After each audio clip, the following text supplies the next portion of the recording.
welcome. Cornbread and Kool-Aid podcast. My name is Demetrius. This podcast is for fans of the Detroit Lions. Again, my name is Demetrius. Acknowledgement, as always, to the super producer extraordinaire, Mr. Mike Ward. Um, if you're watching, whether it's sometime on Monday or if you're actually up this late watching live with me Sunday night after the game, you know the deal. I need hearts. I need clicks, likes, reposts, retweets, whatever it is you do, I'm good with. I could not wait till tomorrow. Part of me wanted to, but it is Wildcard weekend, and the Lions just won the first playoff game in 30 years. And the first playoff game in Ford Field ever. Electric in downtown Detroit. It was a game that represented the team, it represented the city, it represented the fan base. The cool thing about this team this year is it represents, man. It represents when people say your team reps you. That's what this team is. This, make no mistake, this is a good football team. If you're out there, you're one of those people. I mention them every podcast. I talk about them. And if you're one of those people, and you genuinely do not believe this is a good football team, and you think like that one guy Reed from a few weeks ago, that we're lucky that the Lions didn't play anybody, then I don't know what you're watching, right? Here's the thing. This team just finds a way. That might be corny. That might be lame. I don't really care because they're in the divisional round and it's at home. I don't care how they win. I don't care if they win by a point or 20. It doesn't matter. It doesn't matter. We all know what the perception is, right? What the national media is going to do. They're going to spend an hour and a half tomorrow talking about Dallas and Green Bay. And they're going to talk about the Lions for 11 minutes. Somebody's going to say we're gritty, right? We're lucky, or they might not say lucky. But I don't care. It bothered me for a while. I'd be like, man, we're clearly one of the best teams in the league. But now I just realized I don't really care what the four letter says. Everybody on the four letter picked the Rams. All their analysts. It's all over Twitter. You can find it. They all picked the Rams. A lot of people picked the Rams. And I don't know if it's a matter of they're not watching like what we watch, what I watch every single play of every game this year. Not just because I have to talk about it on here, but I'm passionate about my team, and I'm one of millions. I don't ever profess to be, the number one Lions fan, greatest fan. No, I'm just another fan. I love talking about this team. I love watching this team. And what this year has done, it's not just, they're a good team. They're a good team in the way people in Michigan, in the way Detroit fans want them to be a good team. They're relentless. They don't stop. They keep coming after you. They're gritty. They find a way. There's some stuff. And today I'm not going to be on long. It's late. I'm not going to do a whole bunch of stats. I'm just going to do this general feeling right now as someone who's 54 years old, who has loved this team since he was a little boy and has gone through everything. And there are other teams and other sports that go through difficult periods, difficult decades, difficult seasons. And part of me wants to say there's not, except it is. It is different. It is unique. And at some point, it was the Boston Red Sox, and then they finally won, and now they're just another team. Right? It's different. And tonight was another step. And I put the promo out an hour ago, and I said step 2. Right? Step 2 complete. Step 1 was win the division so you can get this game in Detroit. Step 2 was win this game. So now you're in a position, whether it's Tampa Bay or Philadelphia, and I quite frankly don't care, to show you put on a show tonight. You just found a way. And that's the way this team is. When they make the video, and somebody's going to make a video, a bunch of people are going to make videos about the 2023 Detroit Lions. I'm presenting to you the title of that video has got to be Find a Way. That's how this team wins games. They just find a way. It's not always pretty. It's rarely pretty. It's just not pretty, but they find a way.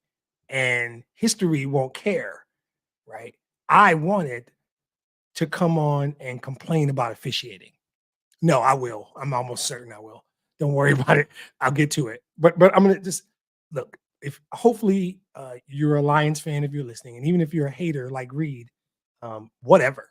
The Lions won the game 24-23. At this point, we're in the playoffs, so there's no bad teams. Well, Dallas is bad, but they lost already, so they're gone, right? Tonight is who the Lions are. They find a way. That's how it's going to be, right? There's a story for this city and how important this game was. And I personally am glad it went down this way. I'm not going to sit here and say I would have been upset had they blown the Rams out by 3 touchdowns. And early on, it looked like there was a chance of that. They were crisp, right? But this is a team that just takes every game as it comes. They won 12 of them. And then Dallas proved to be the frauds I told you they were 2 weeks ago. And that's not me revising history. I have another podcast that I do. And I told a group of guys on Wednesday, Dallas ain't that good. I saw Dallas against us. And they went down to DC and beat down the Commanders week 18. And the 4-letter bought it. Dallas is the best team. And Dallas can play with San Francisco. And they all picked Dallas, just like they all picked the Rams. Okay. Am I doing a little salty? Yeah, it's an hour after the game. Of course I want to rub faces in it. Of course I wish that dude, Mr. Reed, had the balls to chime into my podcast again. Because 4 weeks ago, he sent me a text and said, I tried to tell y'all. And my question was, what did you try and tell us? That our 12-win team wasn't good? That our 12-win team didn't deserve to be in the playoffs? And I know he won't show up. He won't listen tonight. He won't watch it later. He won't man up, tell us who his team is, because probably a Cowboy fan. But if he thinks he's a Lions fan, unacceptable. No bueno. I do not accept that because I talk to my friend James Moten about this all the time. Like, what's a real fan? James Moten and I talk about this a lot. What is a real fan? Are you a real fan if you are that dude sitting around waiting for the Lions to lose so you can say 3 letters? Are you and yeah, tonight I am happy for my team. I'm happy for my city. I'm happy for this fan base. But there are receipts that need to be looked at. There are people right after Baltimore. You know, the dude on the 4-letter said we were a fraud. That's what they called us, a fraud, right? That network, and trust me, if you get up tomorrow morning and watch, you will see extensive coverage of the Dallas Cowboys. Will their coach be fired? Who's at fault? They're talking a little about, they're not going to give the Packers that much credit. And the Packers gave them the business. It should be all Packers and Lions, but they're not going to do that. That's going to be all about Dallas. They'll talk a little bit about why the Rams lost and why Dallas lost. And in a 2-hour show, they're going to do an hour and 45 on Dallas and the Rams, and 7 minutes each maybe on the Lions and the Packers, which is what they do. Lions didn't play perfect tonight, but they don't need to play perfect. They won't need to play perfect next week because no matter who wins Monday night, both of those teams have flaws. We went down to Tampa and handed Tampa the business in Tampa. Philly's just trying to get off the schneid, man. They're just trying to figure it out. So I'm not worried, and it's not blowing them off. I'm still high from the Rams win. I think the Rams are better than both of those teams. I think that game's in Detroit, and I think the pressure of the first win in 30 years, all that stuff is gone. Now it's just go win a game to get closer to the goal. And there are people who still, everybody probably will pick Tampa or Philly. Doesn't matter. There'll be people picking them because they don't know how to pick the Lions. It's not something that they do. So, but whatever they want to do is fine. The Lions just do what they need to do to win games, and they play well enough to win. They play well enough to win. That's what they do. And if you keep doing that, guess what you do? You keep winning, right? So a little bit about the game, a little bit about Stafford, right? And then we'll take some Twitter questions and get out. I know this is going to be a heavy listen later kind of podcast, so I'm cool with that. But about the game, the first 3 drives obviously were impressive, and you thought this could be a shootout, and can they keep up? Because when the shootout really started getting serious, they take a field goal. It's 14-3 into the first quarter, and I'm like, but then you get the busted coverage. I don't know if Cam just got beat or it was busted coverage, and there are people started texting me about Cam because I'm a Cam Sutton guy. But what I saw was that Goff was clean. Goff was at one point 10 for 10. Montgomery was running well. Goff was making good throws, crisp. They were sharp. They were sharp early. And I just said to myself, if they keep playing like this, I don't expect them to, but if they keep playing like this, 3 drives, 3 touchdowns, 75-yard drives on all of them, right? But I was seeing a lot of the zone look on defense that we've talked about. And the broadcast brought something up to me that I'm upset that I didn't already notice or figure out. And we have given the defense grief. We've given AG grief. Art still wants AG fired, my guess. He didn't say that. I don't know. Art might be fine. But this defense was so bad last year. So bad. Historically bad at one point. One of the worst defenses in the league. And on the broadcast, they brought up a point where the defense is better against a run. This defense is going to give up passing yards every week. We've seen it. We've seen it the last 4 weeks between Justin Jefferson twice, CeeDee Lamb and Puka Nacua. They've killed us. There have been some big time receiving games against our defense. And I keep struggling with, is it the players or is it the scheme? Because I know Cam Sutton's a good football player. I know Gardner Johnson and Brian Branch are good football players. I like Kirby Joseph. Melvin Farmer's been playing well for 6-8 weeks. And I've settled on it's the scheme. The scheme will give up holes in a zone. The scheme is going to allow for other teams' receivers to have big days and we still win the game. Because realistically, we won 4 of those 5 games. And honestly, we should have won all 5. Both Minnesota games, the Rams game and the Dallas game. We should have won all those games, right? And I missed Denver, which I think Sutton had a decent game. But when you play those games and receivers are killing you like that, it makes you worry. The blitzes weren't getting home, and that was the issue tonight. The blitzes weren't getting home, so they still will give up. 3rd and 13 is not advantage Lions defense. 3rd and 13 is they're almost certainly going to give it up. But at the end of the day, it doesn't matter. They were giving up huge conversions, right? And at one point, that game is 21-17 in the second quarter, and Goff makes that horrendous fumble that effectively killed that drive, right? And I worried at that point because to that point, the offense had been crisp. That killed that drive, but it almost killed that drive. Sorry. They converted later. And then ultimately closing out the second half, I want badly to do a rant about the officiating in the National Football League. But I've done it on other podcasts. And it simply, it's not corruption, right? It's incompetence. I saw at least 3 examples tonight where the refs were incompetent. They should know what's going on all the time. I saw them almost take the Rams' best receiver off the field because they didn't realize he had been cleared. That false start penalty is one of the worst calls. If they had not pulled the crap they pulled in Dallas 3 weeks ago, that's one of the worst calls. How does that happen? How so clearly is the defensive player in the neutral zone and they call a false start? And I don't expect anything from the league because the league doesn't care. The league doesn't care about the Lions. The league doesn't care about the fans. But there's a serious officiating problem in this league, and it's concerning me. So when it's 21-17 at halftime, I'm not comfortable because I know it's coming. Busted coverage. Cooper Kupp's open. Stafford just missed him. That's a big miss in the game. That could have been huge, and the Lions get to stop there.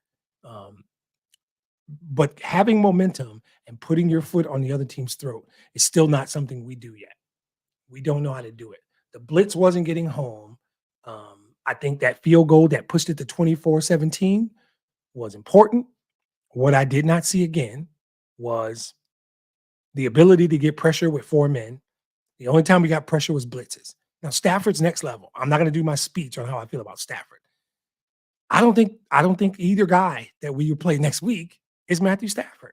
I don't think Jalen Hurts is healthy, and we have problems with mobile quarterbacks, and that's fine. We'll figure it out. Baker doesn't impress me. We manhandled Tampa 3 months ago in Tampa. I think we're better now than we were then. I think Laporta will be a week healthier. I think Aleem McNeil is back and ready to go. Shot, you get James Houston, right? So those don't bother me. We got to get pressure without having to send a blitz. And we couldn't do that well tonight, and that almost cost us. Right? That really did. So when we're in the third quarter, and now it's 24-20, starting to feel like something happens to Ben Johnson during the game because the dude who called plays for the first 3 drives and the dude who calls plays after halftime, they don't feel like the same guy. It doesn't feel like the same sense of urgency. It doesn't feel like he is following whatever that is. And I don't know if that's him. I don't know if it's the players. I can't figure it out. It feels like the play calling changes. And so when we get to the fourth and the ref incompetency is driving me nuts, and I see them make a stand, and with 8-10 left, you're up a point, and you got to close that game out. And we go 3 and out, and you get just no. I'm sorry, we got St. Brown got a first down. I think of the first play, and then three plays after that. I do not, but you didn't take almost any time off the clock.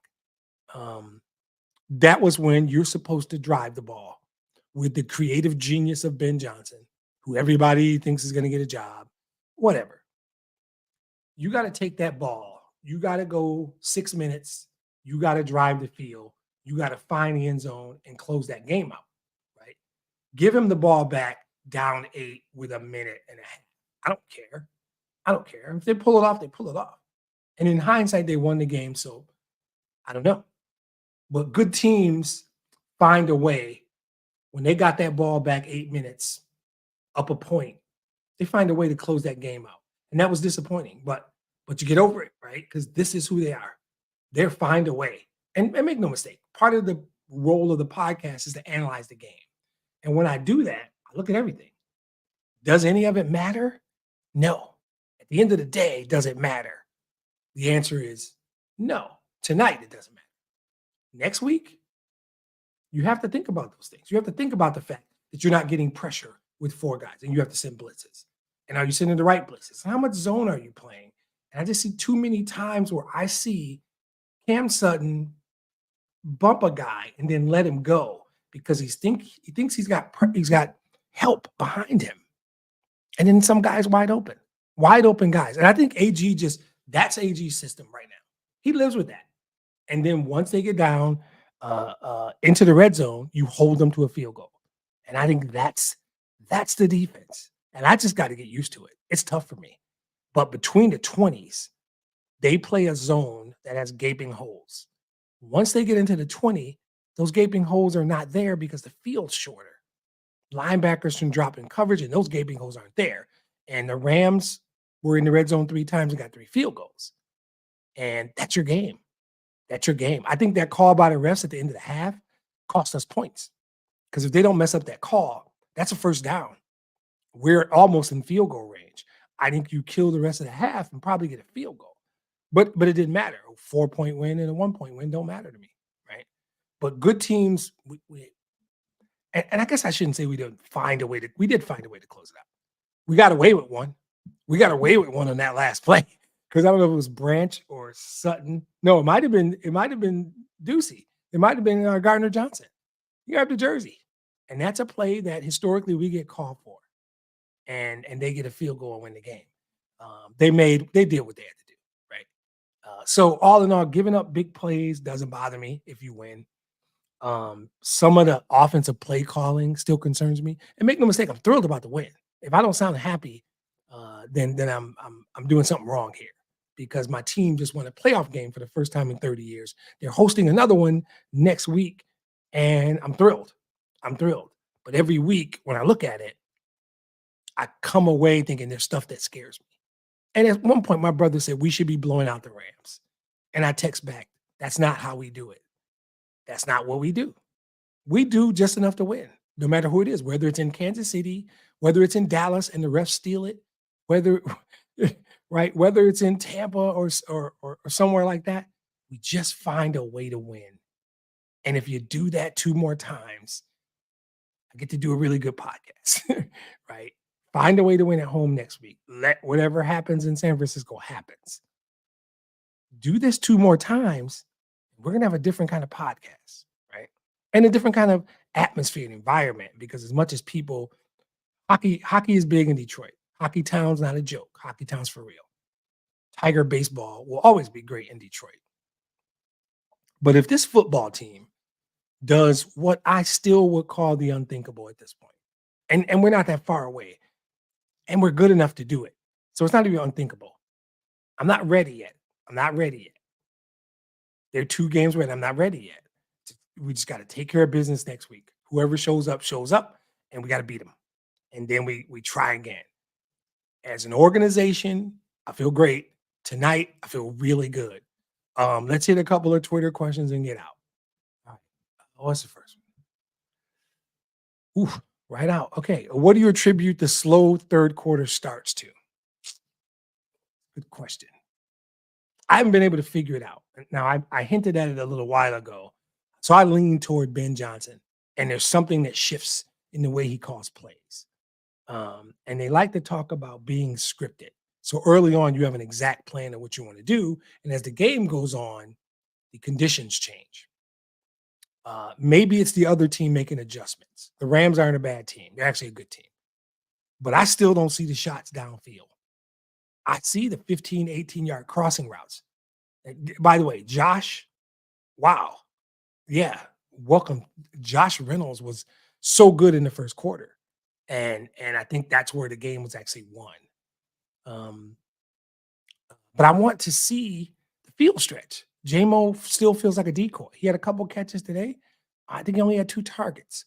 But the conventional wisdom will be something around the defense will show you things and you take what they give you. And I think that's some of the Ben Johnson, Jared Goff mentality. I would be okay taking a shot deep, more shots deep. So my answer is this is who we are, right? We run the ball, and we're play action. We run deep crosses, we run some bubbles. This is who we are. So I can keep asking for it, but if they don't do what I asked for and win the game, I won't care. Just like today. So, all right, next one. Should the league find a way to make penalties reviewable? So this is something I've thought about. And like I said, I did a rant on another podcast earlier this week. The real answer is make the officials full-time, train them, like have them go to classes and do training and do film study, have them ref UFL games in the spring. But more than anything, and I will credit my friend from Pittsburgh, David, have some level of independent counsel, like score them, monitor them, rate their performance, hold them more accountable, right? I think this league protects their refs, and it's detriment because I don't think it's corrupt. And I have had this rant about the integrity of the league will be coming into question if you continue to let refs impact games as much as you do. Because I think the league just believes refs are a part of the game. They're not going to get every call right. Just live with it. Stop talking. We're not doing anything. And the network partners, I mean, NBC barely mentioned it. It was clear. It was clear. And my contention was, wait, that penalty results in a first down for the Lions, who I know still had at least 2 timeouts, and they were in Rams territory. That call cost the Lions points. Had the Lions lost this game by a point, my entire podcast would have been dedicated to incompetent officiating, right? And the league needs to do something, not just say something. And it's not rocket science. I just gave you, along with other smart guys I know, the solution to the problem. And it's not corruption. I don't think refs are paid. I don't think there's a fix in. I had text messages saying the refs hate the Lions. I don't believe that. I think the refs are incompetent. I think there's some of them are good. Some of them are good, but a lot of them are not. And incompetence doesn't mean stupid. They're just not great at their jobs. And we've seen other teams lose games. I could rip off 3 Lions scenarios off the top of my head. KJ Wright batting the ball out in Seattle. The picked up flag in 2013 in Dallas. 2 weeks ago in Dallas. Calvin Johnson, right? Just Lions related. Other teams have stories. There's a Packers-Seattle Monday night game years ago that's got a story. There's a playoff game. I think it's Saints-Minnesota. There's a story. It's ref incompetence that is going to start to have people questioning the integrity of your game. And I think you have to address it. Had the Lions lost this game by 2 points, I contend the end of the first half, the ref stole minimum 3 points from the Lions. Minimum three, right? And that's hard to do after a win. First home win in 40 or 30 years. All that stuff is great. There is this underlying quiet problem in this league, and it's officiating. If they don't do anything about it. So to answer your question, sure, you could give each team a penalty challenge, just one, right? Because you don't want them challenging every penalty, but something that's going to cost points. As I contend that poor penalty at the end of the first half cost the Lions minimum a field goal, maybe more. I think you give each team a penalty review, literally the review of a penalty. Just it's that simple. Add it to the reg, or just leave their challenges the way they are. But I don't think you want them to be able to challenge multiple times. You want them to only do it in extreme circumstances. So each team just gets one for the whole game, right? And you can use just that one. And if you get it wrong, I don't know what the consequence. Timeout is the logical consequence. Like you lose a timeout, like every other one. But I think it's time to consider giving teams an opportunity to challenge penalties. I contend it would have changed the outcome in Dallas a couple of weeks ago.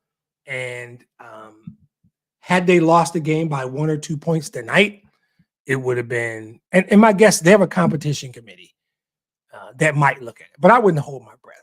This league doesn't care. This league doesn't care. They don't care about some Lions fan doing a podcast. I don't think this league cares about the fans in that way at all. They're too busy trying to put games on every streaming platform and play games in Germany and Brazil and gobble up every dollar that's out there. They don't care about this kind of stuff. Hopefully, and I think karma worked out. What do you call it? Karma or reaping what you sow. And I think that's what happened. The Lions were supposed to get a home playoff game. And I believe today, courtesy of the Packers, yeah, the league's reaping. The league and their partner, the four-letter devil, who thinks everything runs through Dallas, Texas around this league. And I can't wait to see how they spin that. They wanted Dallas to go. They wanted Dallas to be the it team. And they came up with all kinds of nonsense after cheating us. But I'm not going to do that podcast again. I did it 2 weeks ago. No, I did it a week ago because I missed the Dallas game. But the short answer is, yeah, make one penalty per game reviewable. That could help. I think you still have an underlying problem with the incompetence of your officials. All right, one more. What did this game say about Jared Goff? Nothing to me. You know, if tonight said something to you about Jared Goff, you just haven't been watching, is my statement. I've got 3 seasons, 17 play. I got 50 data points, 50 plus data points on Jared Goff. The Jared Goff I saw tonight is the Jared Goff I said we got at the time of the trade, and that's not some BS hindsight. You can go to the original podcast called The Roar, except there's like 20 roars, but it's on YouTube. Stafford traded. You can literally go find it. Mike and I did a half hour just on the trade.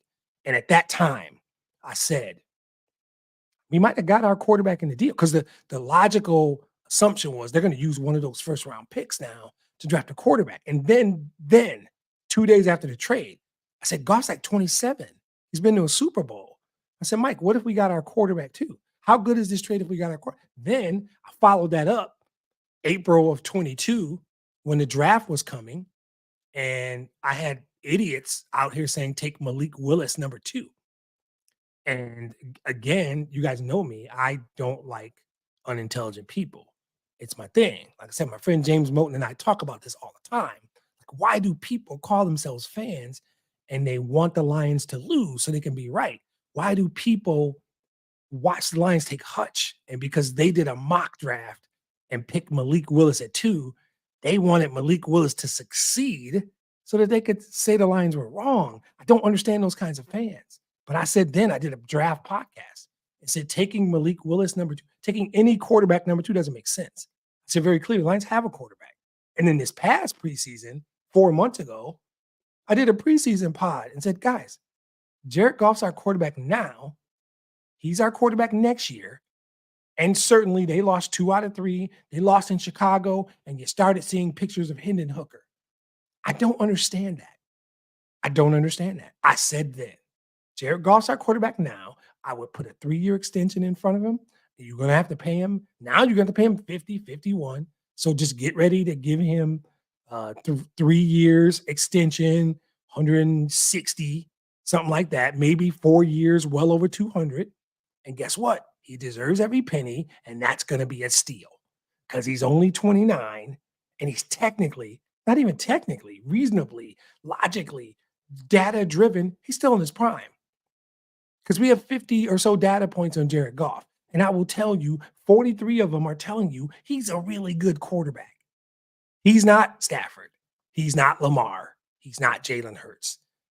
But he's the best representation of Khaled's song. All he does is win. That's all he's been doing. Like, the guy's 12 and 13 and 5 this year now. He ain't been hurt. He's on the field. He's not out missing games. Count the number of games he missed. Now, he has laid 3 or 4 eggs. But I will say, if we count every regular season game Jared Goff played as a Lion, because some of the losses weren't his fault. Some of the early losses were, they have any talent. He wasn't throwing to anybody. He was throwing the dudes off the streets. So your question about what does this game say about Stafford? It says what 40 or so other games have said about Stafford. What does this game say about Jared Goff? What about 40 other games over the last 3 years have said about Jared Goff? Is that he's a really good quarterback you can win with. Now, he's just answering more and more questions, led the team to a division title, won a playoff game. They'll move the goalpost this week on your favorite radio station and come up with some other bullshit narrative of why Jared Goff shouldn't be the guy. And somebody on there is going to be like, oh, yeah, well, Hendon Hooker looked good in practice. I don't care. I don't care. Goff shows up every week. Hendon Hooker can keep looking good in practice. And that's all I need. Oh, Bridgewater was a nice insurance policy. He's played exactly 0 snaps this year. Maybe he played in one of the blowouts early. We have a top 10 quarterback. We have a top 5 offensive line. We have a superstar at receiver, but nobody wants to admit it. We've got the best running back tandem in the National Football League, and under the radar dude that makes plays in Josh Reynolds. We've got the best tight end, best rookie tight end, a top 3 or 4 tight end in the league. We have one of the best defensive lines against the run. We're on our way to the divisional round. And we got the best GM. And we might have one of the best coaches. And quiet as it's kept, we might have the best owner. I'm sorry. The organization is in good shape. Tonight was another Detroit win. It was a Detroit. It was for the city. It was for the fans. It was the way Detroit does it. It was fantastic, is what it was. And everything about me that's tired and wanted to do this tomorrow said, nope, you don't get to do a podcast after a Detroit home playoff win, bro. You're not waiting. You're not going to let this energy go away. And as bothered as I was about some of the play calling and some of the defensive coverage, there's only 8 teams left. After tomorrow, there's only 8 teams left. And for all the people calling the Lions a fraud, they're hosting another game. Tampa or Philly has to come to Detroit and beat this team. I'm going to tell you flat out, I don't think either one of those teams beats this team. I don't think either one of those teams can stop this team from hanging 24, 28, 30 plus points. I think tonight was unique and special. Next week is a business meeting. We can go in and handle their business, right? So I don't know how you can be anything but happy if you're a Lions fan. If you're one of those haters like Reed, cool, do your thing, find something. But Jared Goff's a really good quarterback. All you guys who think Hendon Hooker's the future and you're not going to franchise him, they're going to sign Goff to an extension this offseason. Just accept that. Forget about accepting it. Be happy about it. He's only 29. He's only 29. He's literally in his prime. They should put a 3 or 4 year extension in front of him right now because all he does is win football games. Just think about it. When they put talent around him, and he's got a Pro Bowl right tackle, and he's got a Pro Bowl center, and he's got an all-pro receiver, and he's got an all-pro tight end, they're 12-5 headed for the divisionals. I don't know what you want, right? Because if you're one of those dudes who's just going to say he's not Mahomes, he's not Lamar, cool. Keep your Brock Purdy's. I don't care. Keep Dak Prescott. I dare them to give Dak the fucking MVP now. Sorry for those of you who don't like languages. My mother-in-law might be listening. I got to calm down. She understands, though. She probably understands. We haven't won one of these games in 30 years. You got to forgive me. But I get tired of them not giving Goff credit. I've watched every snap he's taken as a Detroit Lion, and I don't get it. So my answer to your question is this game said the same thing that 40 other games have said to me about Jared Goff, which is he is the level of his play is consistent. He is a winner. He's tough. He had all kinds of emotions and stuff going tonight. But at the end, when it was over and they talked to him, he said, it's about us. It's about the 2023 Lions. All the rest of that stuff doesn't matter. It's about us. It's a reason he got the game ball tonight. I could do the stats. The stats don't matter. I think it was 20 of 27, something like that, 270, 280, and 1 touchdown. And 1 W. Because that's all that matters. And y'all know how much I like number 9. Goff did in 3 seasons what 9 didn't do in 12. So if you want me to say it out loud, I will. When it's all said and done, now Stafford's got that ring. And that's the thing, right? Okay. The stats are going to put Stafford in the Hall of Fame. I said Stafford was a Hall of Famer before he went to the Rams and won. I don't know where Jared Goff sits there, but I don't need to know now because he's only 25. And I don't know if there aren't 3 or 4 really, really good years of football still in Jared Goff. I know that the dude has embraced the city. He's embraced his team. They love him. This team is really good, and I'm excited about next week. So that's it. Goff didn't show me anything I didn't already know. That's my much shorter answer. But a great night for the organization, a great night for the city. It's going to be a wild week, no matter who we play. And yep, I did the we thing, even though I didn't take a single snap. To say that I'm excited is not even close. People who know me know. The people who know me know how I'm feeling right now. It's just a wild card game, but it's a big deal. It's the next step. I call this step 2 for a reason. All these things are in phases. You can't win a Super Bowl unless you win an NFC championship. And you can't win an NFC championship without winning the divisional playoff game. And you can't win a divisional without winning the wild card. It's the next step. It's not the end all be all. It's the next step. Now we got work to do next week. So whoever comes in, get ready to get that work because it's not easy playing this team anywhere, certainly not in that building. So I appreciate you listening. If you're up this late checking me out, I see a few people. It's a big deal. You might not be a sports fan. I don't know. I don't know if I care. I know that for the city, for people like me, it's a big deal. It's a big deal. And it was tough. It's 3 hours of my life that felt like 10 years, but they won. And that's what matters. So they get to do it again next week. We get to do this again next week. So I'm excited about it. I hope you enjoyed it. If you did, like I said, there's hearts and thumbs and all the stuff you can do. Tweets, retweets, reposts. I'm being old man like I don't know social. I get it, but you get it. And if you're watching, you probably enjoyed it. And if you're up this late checking it out, you've got to be a Lions fan or you're somebody who knows me. Either way, help me push this thing because next week's going to be even better. All right. So everybody have a good night or morning, I guess, for some of you because it's already Monday. And big night for the Gridiron Heroes. Let's do it again next week. All right. Thanks.